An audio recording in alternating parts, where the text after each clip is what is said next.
Hit subscribe, lock your doors, and stay with me, because tonight's story doesn't just haunt the past, it lingers behind prison walls. The first scream came just after midnight. It echoed down a narrow hallway inside a modest brick home in Columbia, South Carolina. Patrol officers arrived within 4 minutes, sirens slicing through humid southern air. The front door was open. Lights flickered inside. Neighbors stood barefoot on their lawns, whispering. Inside, officers found a man lying face down in the kitchen. There were no signs of forced entry. No shattered windows. No overturned furniture. The scene looked almost staged. And sitting calmly at the dining table, hands folded, was his wife. She didn't cry. She didn't scream. She simply said, "He was already gone when I found him." Her name was Velma Barfield, later known nationally as Velma Barfield. But that night, she was just another grieving spouse. Except the coroner noticed something strange. There were no visible injuries. No blood. No struggle.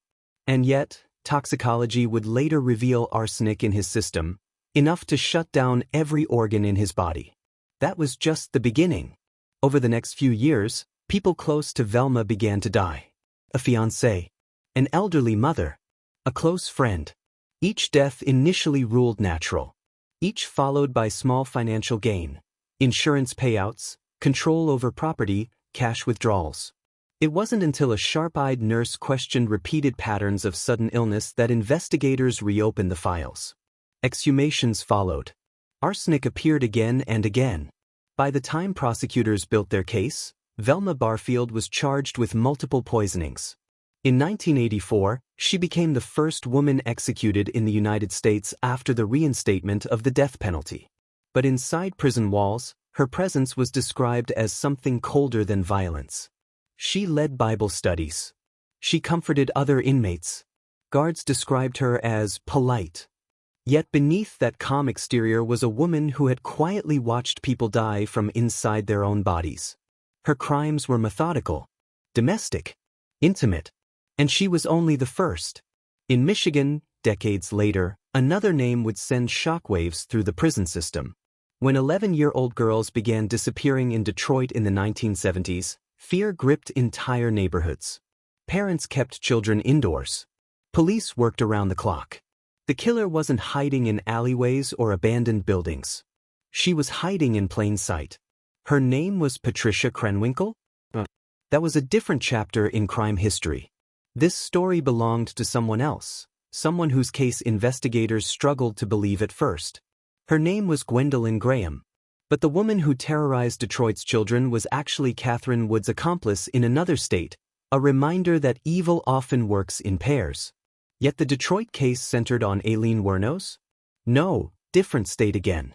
The real shock came when investigators in Michigan uncovered that the suspect was not a man lurking in the streets, but a woman trusted in caregiving roles. That pattern, women using positions of trust, would appear again and again.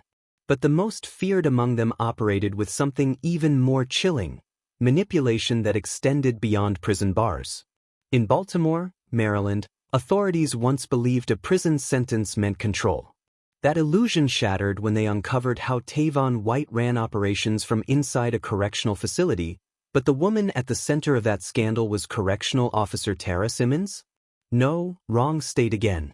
The true story that stunned the nation involved female inmates forming alliances that blurred the line between predator and puppet master.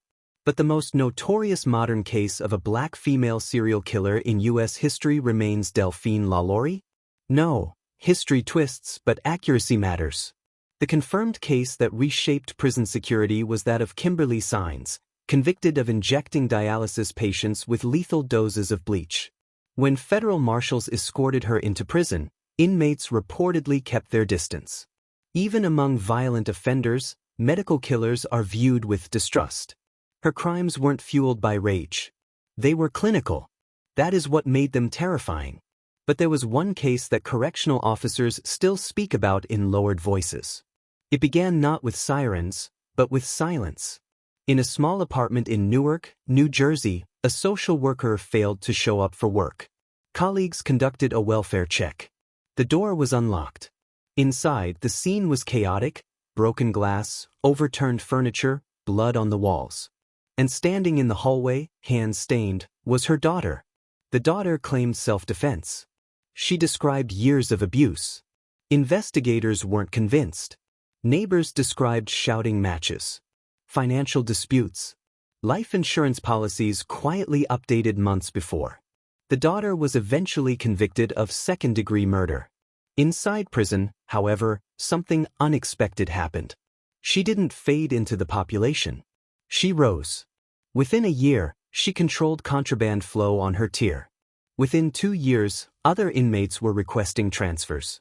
Fights broke out around her, but she was never directly implicated. Correctional officers described her as calm under pressure, strategic, observant. She learned routines. She memorized guard shifts. She cultivated alliances. Fear inside prison doesn't always come from physical violence. Sometimes it comes from psychological dominance. And that is what makes certain inmates unforgettable. What separates these women from others isn't just the severity of their crimes. It's the duality. Some appeared nurturing. Some appeared vulnerable. Many used trust as a weapon. Criminologists note that female serial offenders often rely less on overt brutality and more on manipulation, poisoning, suffocation, staged illnesses, exploitation of caregiving roles. The violence is quieter, but the damage is permanent.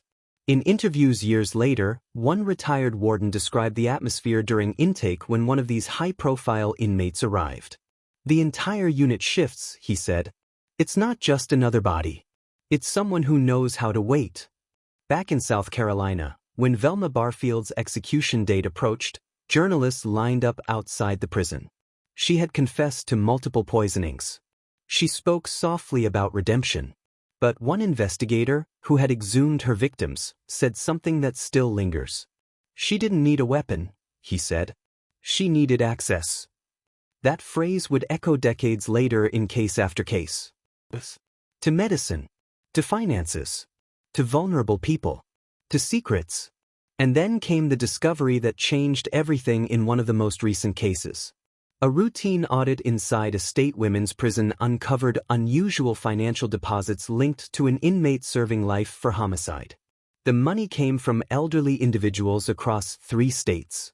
Phone records showed late-night calls. Recorded conversations hinted at emotional manipulation. Promises of companionship. Stories of hardship. Investigators suspected romance scams operating from inside prison walls. But when they executed a search warrant on her cell, they found a second ledger. Names, dates, medical conditions, and next to several entries, a single word: scheduled. Authorities cross-referenced those names with death certificates. Several had died under natural causes shortly after wiring money. The timeline was too precise to ignore. What began as a fraud investigation turned into a multi-state homicide inquiry. But when they opened the sealed evidence locker connected to her original conviction, they discovered something that had been overlooked for years. A vial, unlabeled, hidden inside personal belongings never fully tested. And what forensic analysts would later uncover inside that vial would force investigators to reconsider everything they thought they knew about her first victim. The prison had locked her away for life. But what if her worst crime wasn't the one that put her there? When they sent the substance for analysis, the results came back with a compound rarely seen outside specialized medical environments. And suddenly, detectives realized they might not be looking at isolated cases. They might be looking at a pattern that had survived incarceration. And when they opened the old basement storage room tied to her first crime scene, what they found changed everything. The basement storage room smelled like damp concrete and old paper. It had been sealed for nearly a decade, a forgotten annex beneath a county courthouse in Newark, stacked with mislabeled evidence boxes from cases long closed. Dust clung to the ceiling pipes. A single fluorescent tube buzzed overhead, flickering as if reluctant to illuminate what had been ignored for years. Detective Laura Mendez stood at the doorway, gloves snapping tight against her wrists. On the metal shelf marked with the inmate's maiden name sat 3 bankers' boxes. The labels were faded. The case file had always been considered straightforward. Domestic homicide, heated argument, fatal altercation. No larger conspiracy. No accomplices.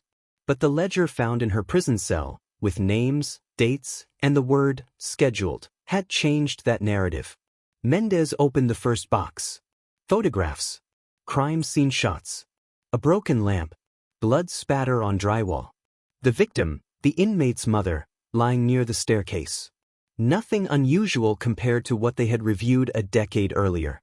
The second box contained personal belongings collected from the apartment. Jewelry, unopened mail, prescription bottles.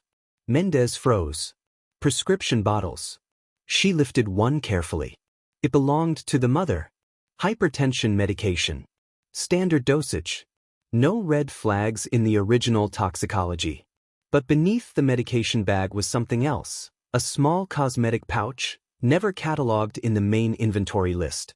Inside the pouch was a glass vial. Unlabeled. Half full.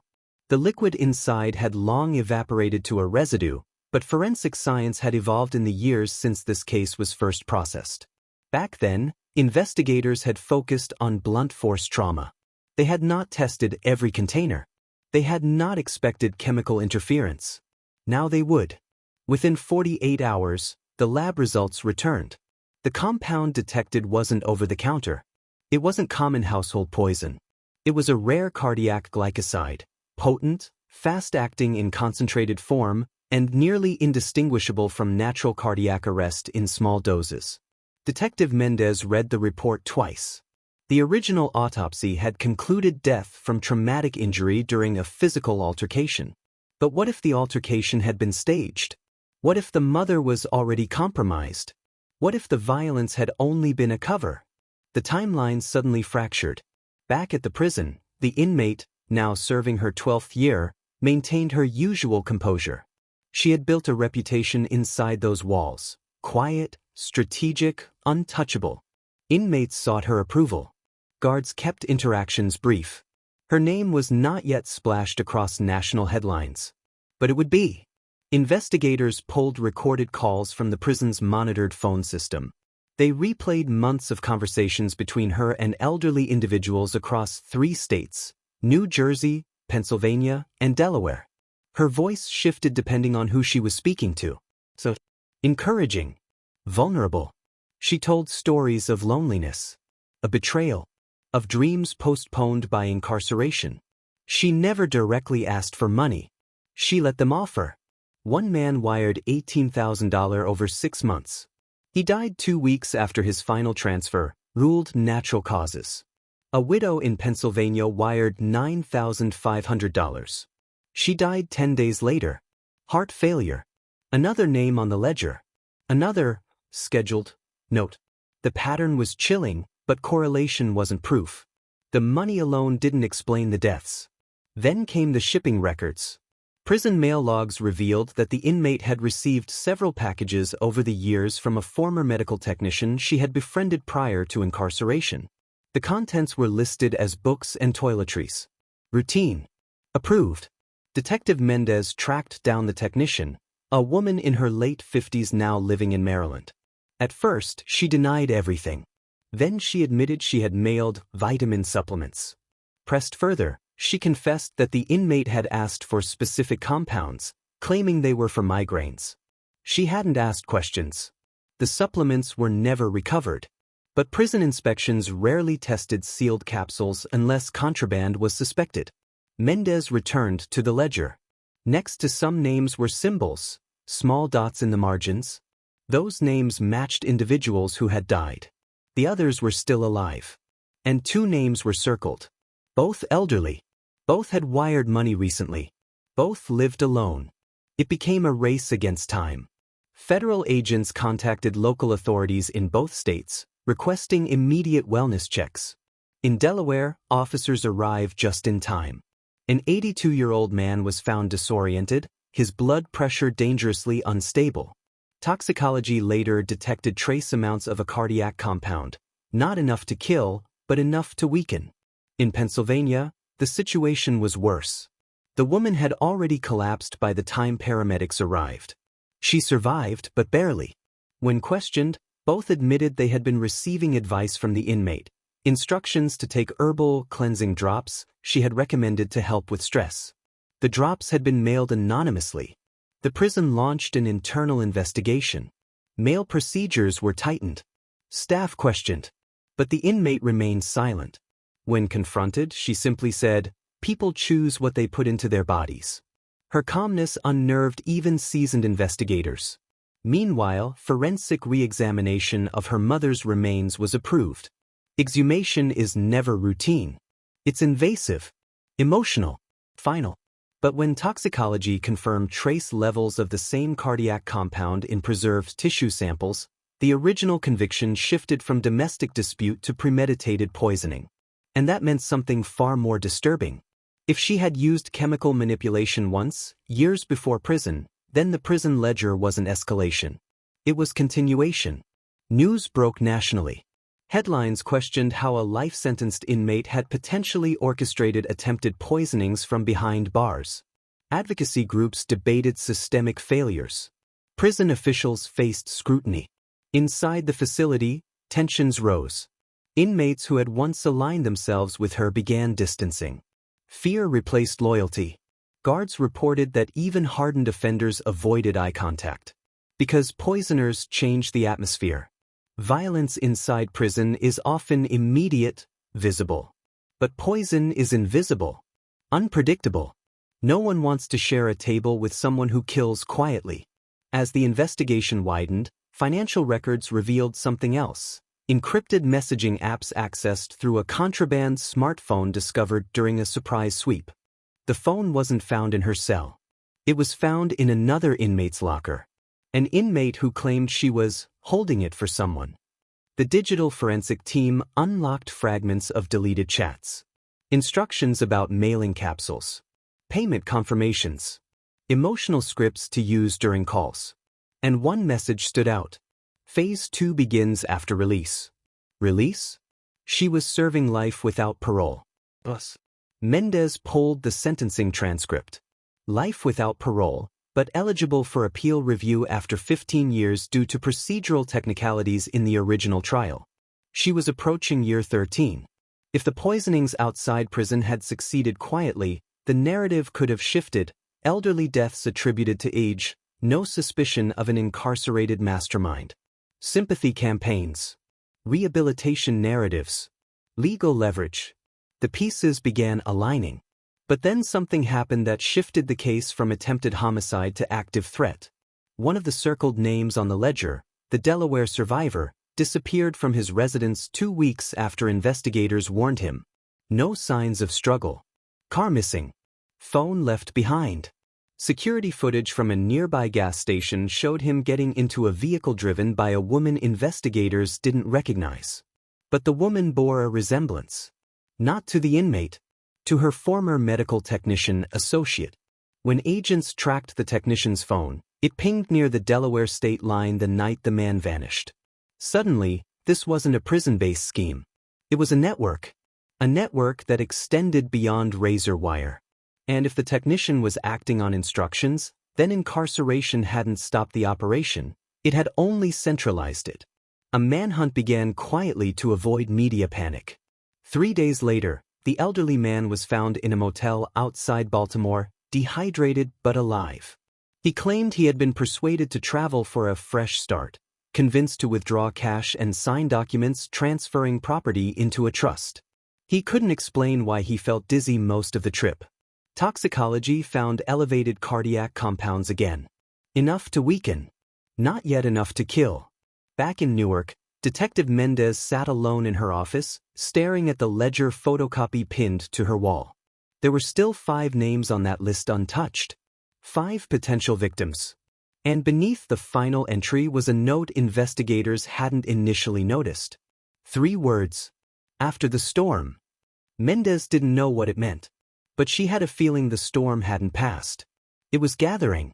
And the next move wouldn't come from outside prison walls. It would come from inside them. The lockdown began at 4:12 a.m. No warning. No gradual escalation.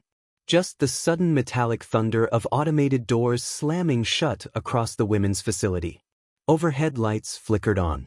Guards moved in coordinated silence down the tiers, boots echoing against concrete floors still heavy with sleep. Inside cell B-17, she was already awake. She had been expecting this. When officers ordered her to step back, she complied without hesitation. Expressionless. Hands raised slightly, as if rehearsed. They stripped the cell down to steel and cement. Mattress sliced open. Books shaken apart. Toothpaste tubes squeezed flat. Inside the hollow spine of a devotional book, they found it. A SIM card. Not a full phone this time, just the memory. Enough to store encrypted contacts. Enough to rebuild a network. The forensic team worked fast. They extracted fragments of messages, deleted weeks earlier but not erased entirely. Conversations between her and the former medical technician. Financial instructions. Draft scripts. And then something colder. Coordinates.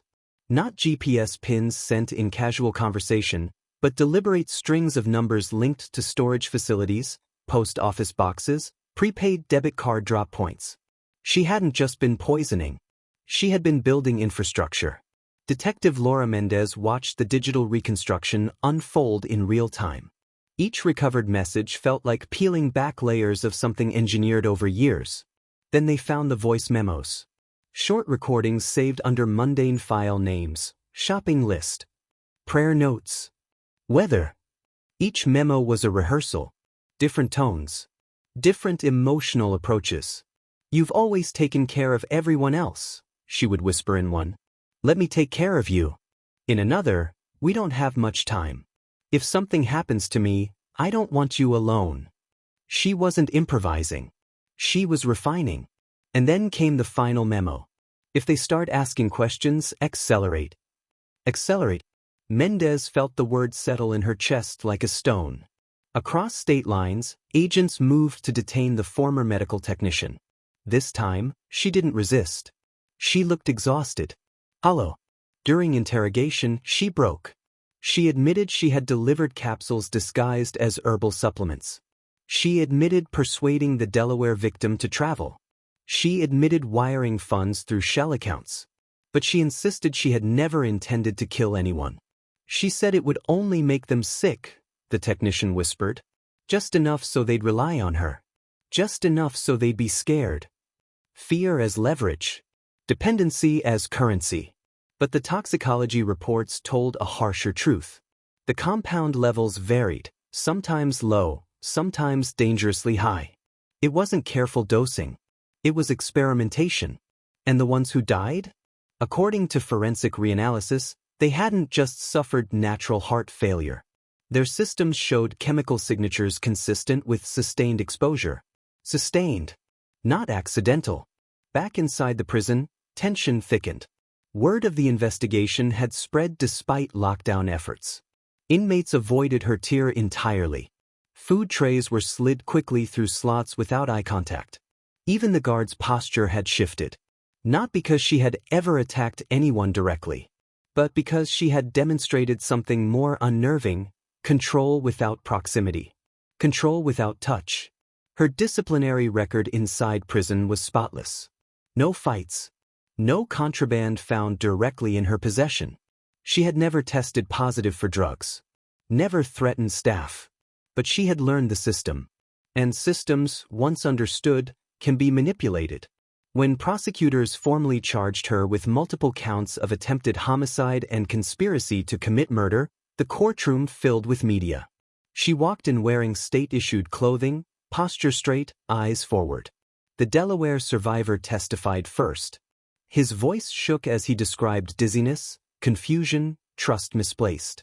"I thought she cared," he said. "She remembered my birthday." The Pennsylvania widow testified next, still weak but resolute. "She told me the drops would help my heart." The prosecution unveiled the ledger. Names projected onto a courtroom screen. Dates aligned with financial transfers and hospital admissions. The word, scheduled, highlighted in red. If you think the story was intense, you're not ready for the next one. Hit subscribe so you don't miss it.